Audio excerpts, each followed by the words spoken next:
Hello friends, so this is the lecture number 6 of ray optics and optical instruments। तो यार आज के lecture में हम लोग सबसे पहले करेंगे रिवीजन जो भी हम लोगों ने अभी तक पढ़ा है, जैसे कि what is reflection and laws of reflection.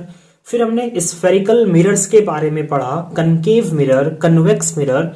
हमने देखा पोल कहाँ होता है, फोकस कहाँ होता है, सेंटर ऑफ कर्वेचर कहाँ होता है, प्रिंसिपल एक्सिस किसको बोलते हैं। फिर हमने साइन कन्वेंशन के बारे में पढ़ा कि यार हम जो भी डिस्टेंस मेजर करेंगे उसको हम लोग पोल से ही मेजर करेंगे, ठीक है। फिर हमने पढ़ा कि जो इंसिडेंट रे का जो डायरेक्शन होता है उसको हम पॉजिटिव लेते हैं और इंसिडेंट रे के डायरेक्शन के ऑपोजिट को हम नेगेटिव लेते हैं। फिर प्रिंसिपल एक्सिस के ऊपर वाला हाइट को हम पॉजिटिव लेते हैं और उसके नीचे वाला हाइट को हम नेगेटिव लेते हैं। फिर हमने पढ़ा फोकस के बारे में, फोकल प्लेन के बारे में। फोकल प्लेन कहाँ होता है, फोकस पर होता है और वो एकदम क्या होता है, परपेंडिकुलर खड़ा होता है प्रिंसिपल एक्सिस पर। फोकल लेंथ के बारे में पढ़ा कि पोल से फोकस का डिस्टेंस। रिलेशन पढ़ा R is equals to 2F। फिर हमने इमेज के बारे में पढ़ा कि इमेज क्या होता है, कि जब रेज का इंटरसेक्शन होता है, अगर रियल इंटरसेक्शन हो रहा है रेज का तो वो रियल इमेज बनाएगा, और अगर हमें ऐसा अपीयर हो रहा है कि वो जो रेज है वो कहीं पे जाके इंटरसेक्ट हो रहे हैं लेकिन ऐसा एक्चुअली में नहीं हो रहा है, तो उसे हम कहते हैं वर्चुअल इमेजेस। वर्चुअल इमेज को हम स्क्रीन पर नहीं उतार सकते, रियल इमेज को हम स्क्रीन पर उतार सकते हैं। रिफ्लेक्शन रूल्स के बारे में हमने पढ़ा कि यार पैरेलल रेज जो होंगे वो फोकस के थ्रू ही पास होंगे या हमें ऐसा अपीयर होगा कि वो फोकस से ही निकल रहे हैं इन कॉन्वेक्स मिरर। फिर हमने पढ़ा कि अगर फोकस से होके जाएगा तो वो पैरेलल हो जाएगा प्रिंसिपल एक्सिस के, अगर सेंटर ऑफ कर्वेचर से होके जाएगा तो वो सेंटर ऑफ कर्वेचर से ही वो लौट जाएगा। अगर पोल पे कुछ एंगल बना रहा है तो उतना ही एंगल बना के वो फिर से लौट जाएगा, ठीक है, according to laws of reflection.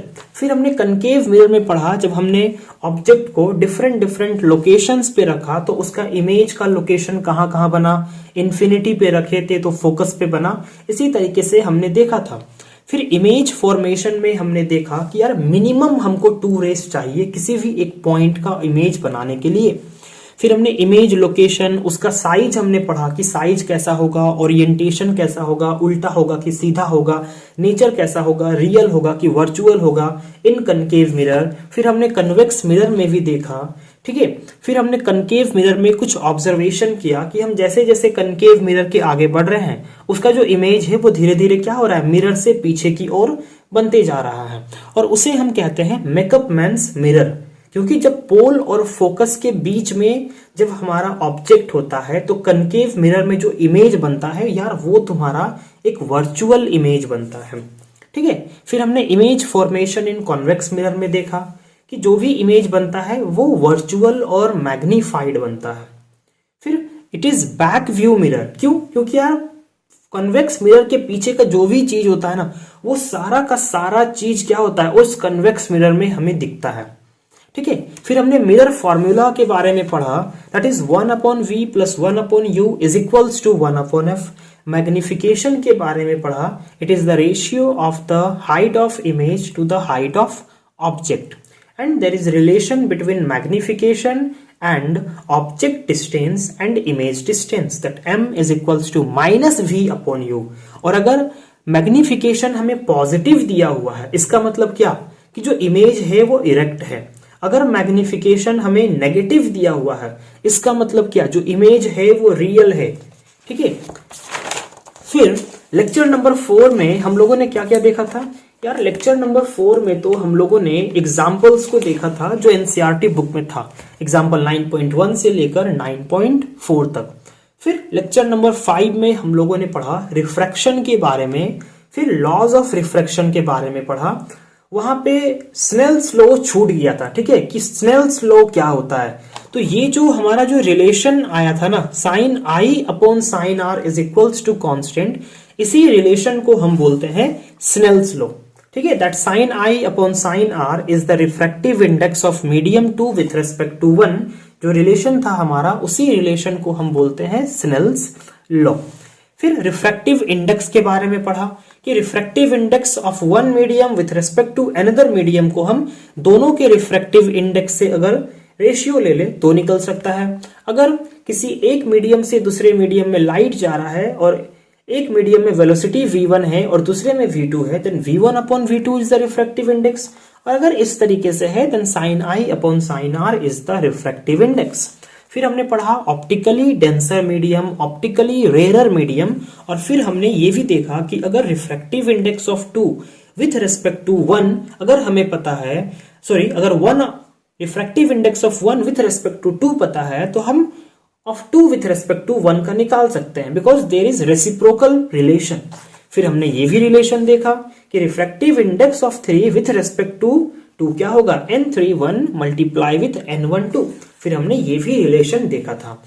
तो यार देखो, सबसे पहला एक चीज ना कि जब हम किसी चीज को समझते हैं और उसे अगर जब हम रिवीजन नहीं करते ना तो वो कहीं ना कहीं वो चीज मिसिंग हो जाता है। ठीक है, उस चीज को फिर हम धीरे धीरे क्या होता है कि उसको हम भूलने लगते हैं। तो ये था मेरा रिवीजन का टेक्निक। मैं क्या करता हूं कि जो भी पढ़ा उसको मैंने टॉपिक वाइज लिखा, क्योंकि यार जब तुम टॉपिक को देखते हो ना तो क्या होता है कि उसका एक तो जो तुम पढ़े हो उसका इमेज तुम्हारे माइंड में बनने लगता है। ठीक है, तो अब देखो, जो अभी हमने 3-4-5 क्लासेस में पढ़ा था, जो भी 4-5 घंटा या 4 घंटा 3 घंटा जो भी लगा, उसको हमने एक तरह से हमने सिर्फ 5 मिनट में हमने उसको पूरा रिवाइज कर लिया और माइंड में पूरा का पूरा एक तरह से इमेज भी बन जाता है कि अगर हमने क्या पढ़ा नहीं पढ़ा। अगर तुमने सीरियसली पढ़ा है पूरे अच्छे से समझ के ना, देन पक्का फिक्स है यार कि उस वर्ड को देखते ही, उस टॉपिक को देखते ही उसका एक पूरा इमेज बन जाता है माइंड में। ठीक है, सुनाओ अब आते हैं हम लोग आज के क्लास में कि आज के लेक्चर में हमें क्या पढ़ना है। सो यार जैसा कि प्रीवियस क्लास में छूट गया था ये वाला, दैट इज, और कुछ फेनोमेनाज छूटे थे। ठीक है, कि रिफ्रैक्शन के थ्रू क्या क्या फेनोमेनाज होते हैं, तो वो सब। तो सबसे पहले हम लोग बात करेंगे refraction through rectangular glass slab. क्या बात करेंगे हम लोग, refraction through rectangular glass slab. Okay, so now see what is a rectangular glass slab. एक ग्लास स्लैब है, लेट मान लो कि ये जो है वो ना एक क्यूबॉइड के तरह होता है। क्या होता है, ये एक क्यूबॉइड के तरह होता है। ओके, सो इस टाइप का रेक्टेंगुलर ग्लास स्लैब होता है। मान लो कि हमने इस ग्लास स्लैब को किसी एक मीडियम में रख दिया है, मान लो उसको हमने मीडियम 1 में रख दिया, मतलब कि इस ग्लास के चारों तरफ क्या है, ये कोई ना कोई एक मीडियम में है।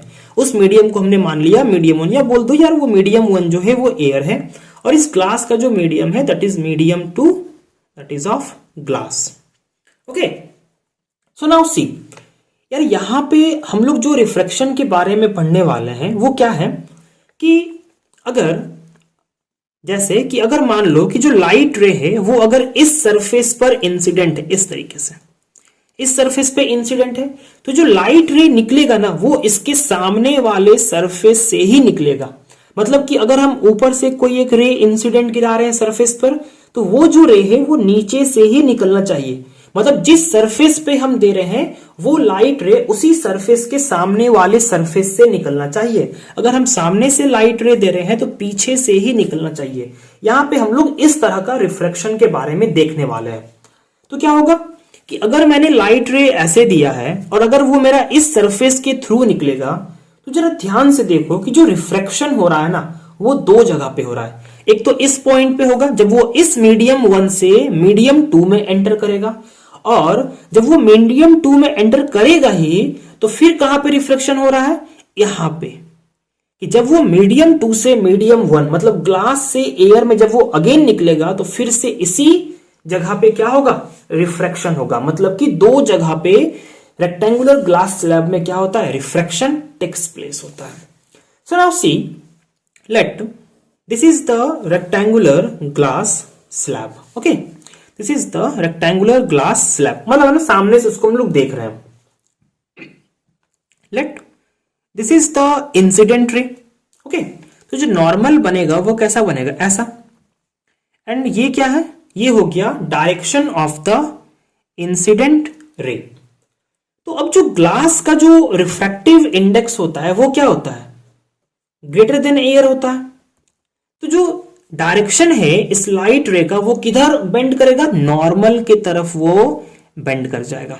अब देखो रेक्टेंगुलर ग्लास स्लैब में क्या होता है, ये वाला सरफेस इस सरफेस के क्या होता है, एकदम पैरेलल होता है।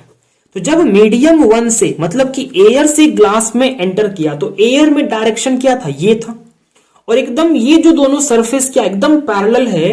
तो जब लाइट रे अंदर में गया तो जब ये लाइट रे अगेन एयर में निकलेगा तो एयर में डायरेक्शन क्या था, ये डायरेक्शन था ना, और ये देखो दोनों क्या है, पैरेलल सरफेस है। तो जब ये रे यहां से निकलेगा तो वो जो रे निकलेगा वो ऐसा निकलेगा कि डायरेक्शन में कोई भी चेंजेस नहीं आएगा, मतलब कि ये वाला रे इसी के पैरेलल निकलेगा। अब एक चीज देखो, अगर ये रेक्टेंगुलर स्लैब मान लो कि अगर यहां पे नहीं होता तो ये इंसिडेंट रे कैसे जाता, ऐसे जाता, इस डायरेक्शन में जाता। लेकिन इस रेक्टेंगुलर स्लैब के होने पर क्या हो रहा है कि हमने जो इंसिडेंट रे इस पॉइंट पे दिया वो हमारा इस पॉइंट से निकल रहा है और इधर निकल रहा है इस लाइन में। मतलब पहले पाथ ये था इंसिडेंट रे का, और अब हमारा जो न्यू पाथ हुआ वो ये हो गया। डायरेक्शन में कोई भी तरह का डेविएशन नहीं है, there is no deviation, there is no deviation in the light ray. मतलब कि लाइट रे की डायरेक्शन में कोई भी तरह का चेंजेस नहीं है, वो इधर जा रहा था वो भी इसी डायरेक्शन में जा रहा था। सिर्फ क्या हुआ, इस पाथ से शिफ्ट होकर लाइट रे इस पाथ पे हो गया। क्या हो गया, एक शिफ्ट हो गया, ठीक है। और इसी शिफ्ट, इसी फेनोमेना को हम क्या बोलते हैं, लैटरल शिफ्ट। इसी फेनोमेना को हम क्या बोलते हैं, lateral shift. This phenomena that this रे shifted, that this ray shifted from this line is called lateral shift और lateral displacement। इसी को हम क्या बोलते हैं, इसी को हम बोलते हैं lateral shift और lateral displacement, ठीक है। सो नाउ सी, मान लो कितना शिफ्ट हुआ, अगर हम इस पॉइंट पे अगर हम इस पर एक परपेंडिकुलर देंगे तो वो मान लो कि जो रे है वो क्या है, P है, Q है, R है, S है। PQRS इज द लाइट रे, ठीक है। And let this point is T, this point is T, this is the angle of incidence and this is angle of refraction. इस पॉइंट पर भी नॉर्मल होगा। अब देखो ये नॉर्मल और ये लाइन है तो ये भी क्या होगा, ये भी R होगा। अब देखो ये नॉर्मल दोनों पैरेलल और ये रे भी इसके पैरेलल है, तो अगर ये एंगल ऑफ इंसिडेंस है तो ये भी एंगल ऑफ इंसिडेंस ही होगा, ठीक है। So and let the thickness of the glass slab is T, कितना है, T है। एंड दिस एंगल, ये एंगल कितना होगा, ये रे ऐसे जा रहा था, ये नॉर्मल ऐसे है, तो ये कितना I है, ये R है, तो ये कितना हो जाएगा, ये हो जाएगा आपका I minus R। So in triangle QTR में हम लोग क्या लिख सकते हैं, इन ट्राइंगल QTR में हम लोग लिख सकते हैं sine I minus R equals to कितना, sine I minus R perpendicular upon hypotenuse, मतलब कि TR अपॉन QR। सो लिखो तो जरा, TR अपॉन QR, ठीक है। Now divided by cos R, ठीक है। तो cos R से डिवाइड कर रहे हैं तो cos R का वैल्यू कितना है, ये R है। cos R का मतलब क्या, बेस अपॉन हाइपोटेनियस, बेस देखो तो कितना है, T है, और हाइपोटेनियस तो वही है QR। सो यहां पे हम लिख सकते हैं T अपॉन QR, तो QR से QR कैंसिल हो जाएगा।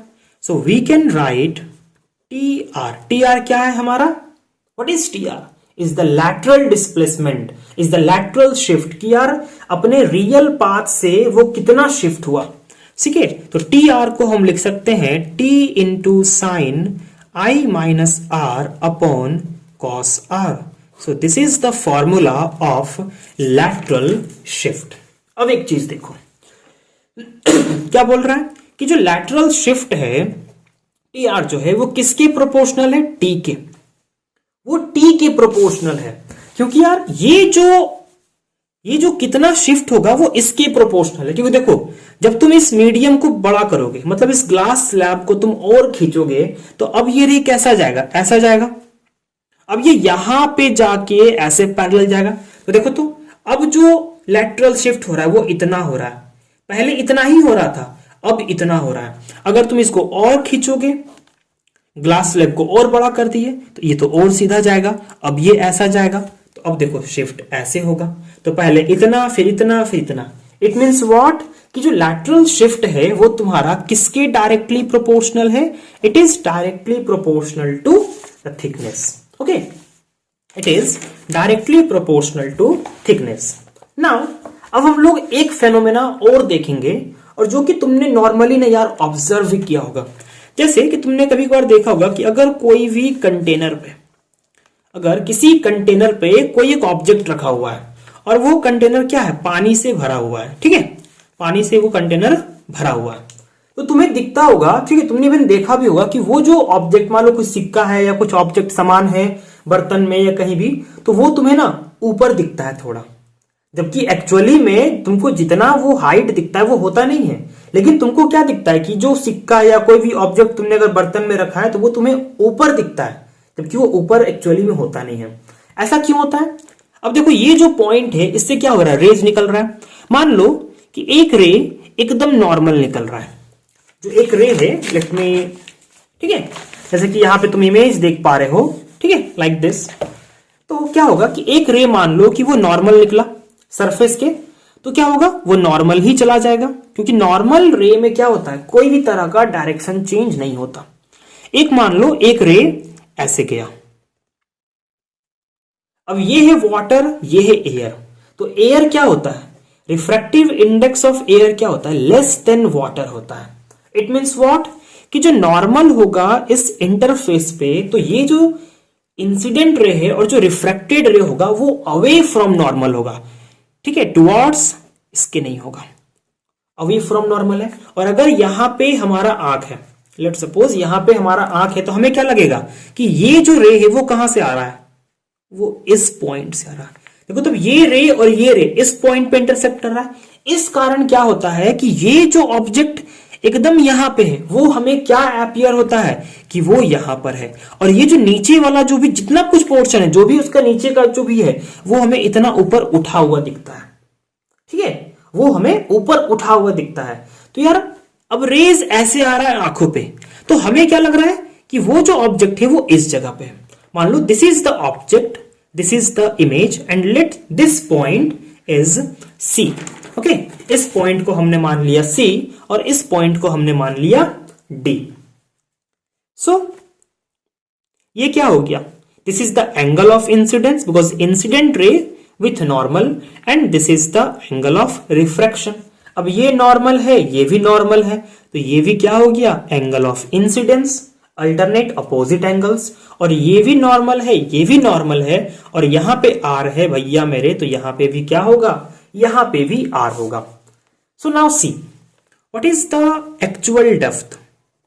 जो एक्चुअल डेप्थ है ऑब्जेक्ट का वो कितना है, CO है ना, एंड हमें एपरेंट डेप्थ बोलेंगे इसको हम, जो हमें एपियर हो रहा है कि वो ऑब्जेक्ट वहां पे है, इसको हम बोलेंगे एपरेंट डेप्थ, ठीक है, दैट इज CI।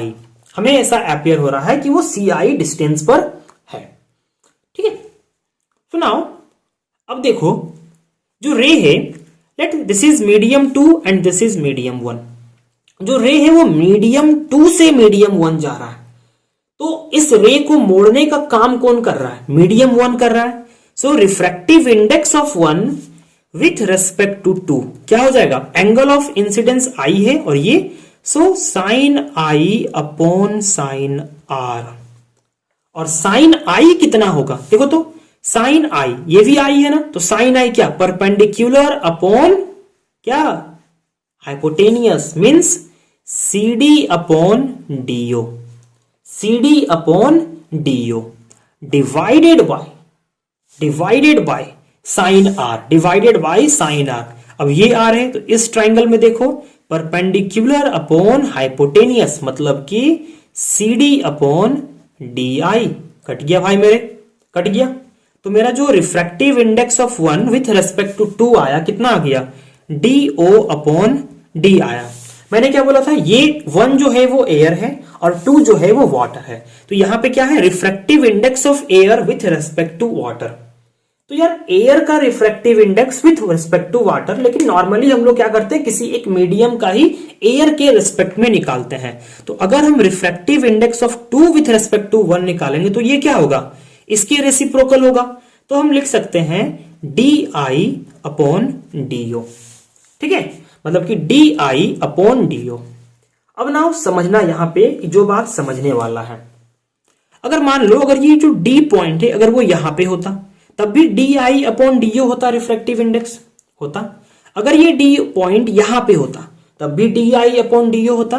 अगर ये पॉइंट एकदम नजदीक होता C के तब भी तो DI अपॉन DO होता। और अगर C और D बहुत नजदीक है तो क्या हम बोल सकते हैं कि CI is approximately equals to DI और CO is approximately equals to DO।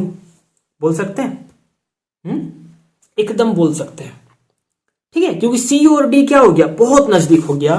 तो हम DI के जगह पे क्या लिख सकते हैं, हम लिख सकते हैं CI और DO के जगह पे हम लिख सकते हैं CO। अब ध्यान से देखो, refractive index of 2 with respect to 1, CI क्या है, it is your apparent depth. ये क्या है, ये तुम्हारा एपरेंट डेप्थ है। एंड CO क्या है, this is the actual depth. So there is the relation between apparent depth and actual depth, okay. And अब बात को समझना, एपरेंट डेप्थ इक्वल्स टू तुम कितना लिख सकते हो, wait, I think apparent depth divided by, I think I have done some mistake, okay, see here, यहां पे जब मैंने कैलकुलेट किया तो यार ये DI ऊपर जाएगा एंड DO नीचे आएगा, ठीक है। तो यहां पे भी ठीक लिखा था क्या, अच्छा, या मैंने फिर रिफ्रैक्टिव इंडेक्स को उल्टा किया तो यहां पे DO और यहां पर DI, तो यहां पर CO एंड यहां पर CI, ठीक है। सो यहां पे क्या होगा, this will be the actual depth and this will be the apparent depth, okay, this will be the apparent depth. So we can write apparent depth equals to actual depth. What we can write, apparent depth is equals to actual depth divided by refractive index of medium। क्योंकि हम जब भी कोई भी air के respect में जब हम किसी चीज का रिफ्रैक्टिव इंडेक्स निकालते हैं तो हम कहते हैं that is the refractive index of that medium. तो क्या रिलेशन मिला हमें, रिलेशन मिला that the apparent depth is equals to actual depth upon refractive index of medium. अब देखो, जब हम किसी भी मीडियम का रिफ्रैक्टिव इंडेक्स निकालते हैं एयर के रिस्पेक्ट में तो वो क्या होता है, वो ग्रेटर देन 1 होता है। और जब तुम किसी भी चीज को ग्रेटर देन 1 से डिवाइड करोगे तो वैल्यू कितना आएगा, वैल्यू कितना आएगा, इससे कम ही आएगा। अगर तुम किसी भी नंबर को 1 से बड़े नंबर से डिवाइड करोगे तो जो वैल्यू आएगा वो उस नंबर से छोटा आएगा। मतलब कि एपरेंट डेप्थ जो है वो क्या होगा, always less than real depth, okay.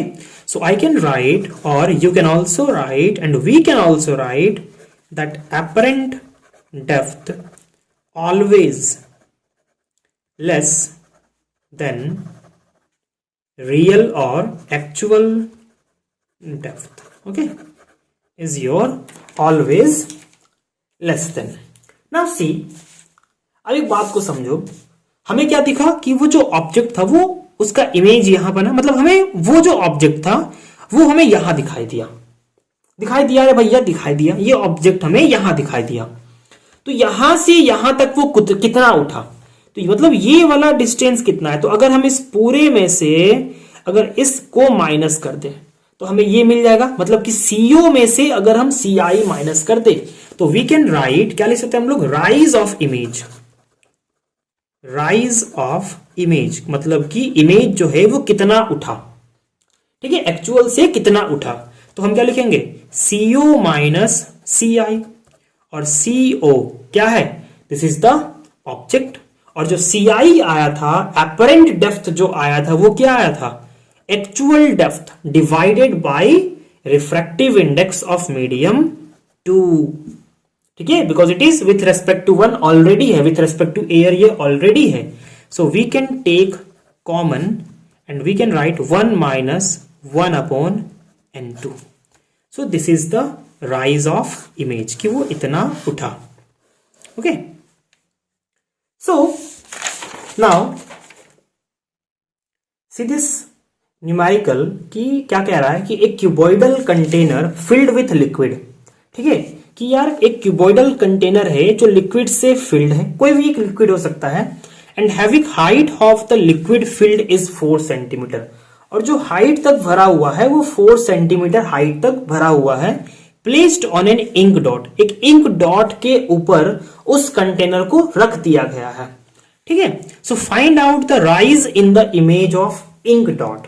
तो मैंने क्या फॉर्मूला बताया कि what is the formula of rise of image, it is real depth, और you can say actual depth 1 minus 1 upon क्या, 1 अपॉन क्या, refractive index of that medium. Okay, so let UM refractive index of that medium. देखो तो actual height क्या है, 4 centimetre है, आई have written 4 centimetre, and 1 minus 1 upon कितना, mu कितना दिया हुआ है 1.5। तो जब तुम इसको सॉल्व करोगे तो आंसर आएगा 4/3। Okay, so the answer will be 4/3। Now अब समझो कि यार अब जो हम फेनोमेना पढ़ने जा रहे हैं that is early sunrise and delayed sunset. मैं क्या बोल रहा हूं, early sunrise and delayed sunset. So what is the meaning of early sunrise? Sunrise का मतलब क्या होता है, सूरज का उगना, सनराइज होना, ठीक है। तो अर्ली सनराइज का मतलब क्या होता है कि यार हमें ऐसा अपीयर होता है ना कि जो सूरज है वो उग चुका है, लेकिन सूरज अभी भी एक्चुअली में उगा नहीं है, बस हमें ऐसा अपीयर होता है कि यार जो सूरज है अभी उगा, मतलब कि हमें ऐसा लगता है कि यार वो अपने एक्चुअल टाइम से 2 मिनट पहले उगा, जबकि वो उगा नहीं है, हमें बस अपीयर होता है। So that is the meaning of early sunrise. And what is the meaning of delayed sunset? अगर मान लो कि सूरज के डूबने का टाइम 6 बजे है, 6 बजे शाम को है, लेकिन जो सूरज है वो 6:02 पे डूब रहा है, तो हमें क्या लग रहा है कि यार ये 6:02 में डूब रहा है, ठीक है। हमें ऐसा अपीयर होता है कि ये 2 मिनट लेट डूब रहा है, लेकिन एक्चुअली में वो क्या है, पहले ही 2 मिनट पहले ही डूब चुका है। So that is the meaning of delayed sunset. Okay, that is the meaning of delayed sunset. अब ये क्यों होता है? ये होता है बिकॉज ऑफ एटमॉस्फेरिक रिफ्रैक्शन। ये होता है बिकॉज ऑफ एटमॉस्फेरिक रिफ्रैक्शन। जैसे कि बात को समझना, okay, let this is earth, और ये जो अर्थ है ये क्या है, विदाउट एटमॉस्फेयर है। This earth is without atmosphere. Okay, इसके चारों तरफ अभी कोई भी एटमॉस्फेयर नहीं है, और मान लो कि सन से जो है वो रेज ऐसे जा रहे हैं, सन से रेज इस पर गिर रहे हैं, ओके, जो रेज है वो जा रहे हैं। तो बात को समझना कि जो भी रेज गिरेगा वो कहां गिरेगा, इसके हाफ पार्ट में गिरेगा, मतलब कि ये वाला पार्ट को तुम कह सकते हो कि यहां पे लाइट रहेगा और इधर क्या होगा, अंधेरा होगा, मतलब दिस इज नाइट और दिस इज डे, ठीक है। तो अगर इधर कोई भी इंसान खड़ा रहेगा, क्या उस पर कोई भी लाइट गिरेगा? नहीं।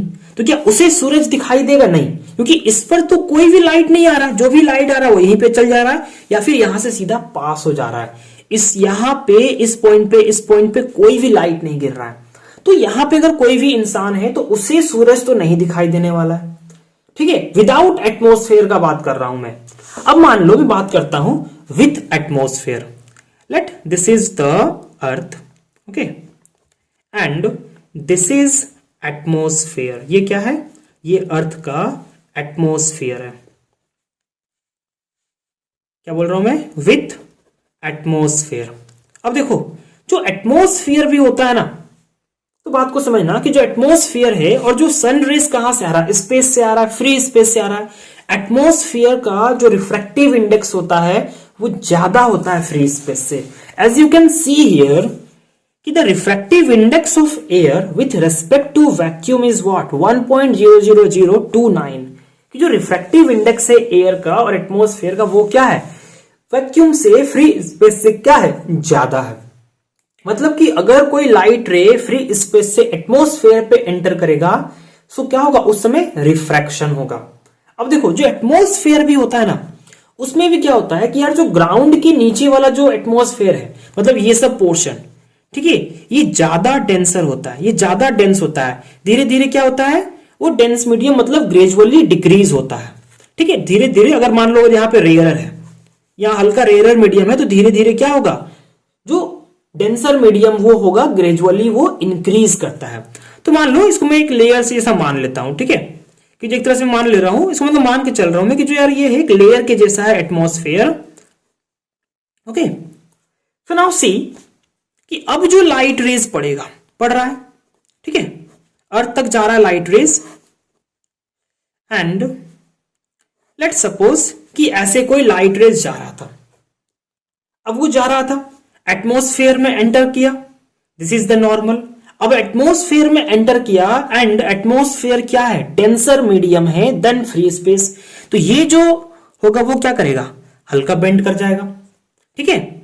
फिर क्या होगा? फिर हल्का डेंसर मीडियम, डेंसर होते जा रहा है एटमॉस्फेयर, तो फिर हल्का बेंड करेगा, फिर हल्का बेंड करेगा, फिर हल्का बेंड करेगा, फिर हल्का बेंड करेगा, फिर ऐसे बेंड करके इस पॉइंट तक लाइट रे पहुंचेगा। बात को समझ रहे हो?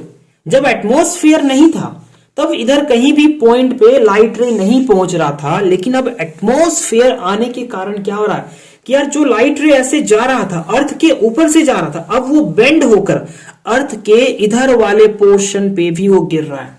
मतलब कि अगर यहां पर कोई इंसान खड़ा है ना, तो उसे सूरज कहां दिखेगा? उसे सूरज इधर कहीं दिखेगा, कि इधर से सूरज का रेज आ रहा है, क्योंकि ये रेज ऐसे आ रहा है, तो उसको ये रे इधर से आते हुए लगेगा कि वो रे इधर से आ रहा है, तो उसको जो होगा उसको सूरज यहां दिखेगा, ठीक है। अब देखो, जो नाइट और डे होता है अर्थ का, वो कैसे होता है? अर्थ के रोटेट करने के कारण अपने एक्सिस पे। मान लो अगर कोई इंसान यहां पे था, अब देखो एक्चुअल सनराइज तो यहां पे होता है ना, कि जब हम यहां पे पहुंचेंगे तब जाके हमारा एक्चुअल सनराइज होता है। लेकिन अगर कोई यहां पर है और अर्थ ऐसे रोटेट कर रहा है, तो यहां से यहां तक जाने में उसको 2 मिनट का टाइम लगता है। मतलब कि अगर हम यहां पहुंचेंगे तब एक्चुअल सनराइज होता है, लेकिन हमें यहीं पे सूरज दिख गया, सूरज उदय हो रहा है, हमें यहीं पे दिख गया, 2 मिनट पहले ही दिख गया। इसलिए जो अर्ली सनराइज होता है वो एक्चुअल सनराइज से कितना पहले होता है? 2 मिनट पहले। उसी तरीके से अब जैसे यहां पे डिलेड सनसेट का बात करूं मैं, कि यार मान लो इसे अर्थ जा रहा था और यहां पे पहुंचा, ये पोजीशन यहां पे आया, तो यहां पे भी क्या होगा? ऐसे से होके जो रेज होगा पैरेलल से होके यहां पर जाएगा। तो जैसे ही यहां पे अब जैसे रेज आ रहा है, तो यहां पे भी हमको क्या हो रहा है? हमें सन दिख रहा है। लेकिन जैसे ही अर्थ थोड़ा सा और घूम गया, फिर लाइट हमारे आंखों में नहीं पड़ेगा, हमें दिखेगा सनसेट हो गया। मतलब एक्चुअल सनसेट यहां पे होना चाहिए, ठीक है, इसके बाद रेज नहीं जाना चाहिए, लेकिन रेज यहां तक जा रहा है। तो ये अर्थ वाला पोजीशन जैसे ही यहां से इधर घुमा हल्का, सनसेट हो गया। तो यहां से यहां तक का जो टाइम होता है वो कितना होता है? 2 मिनट।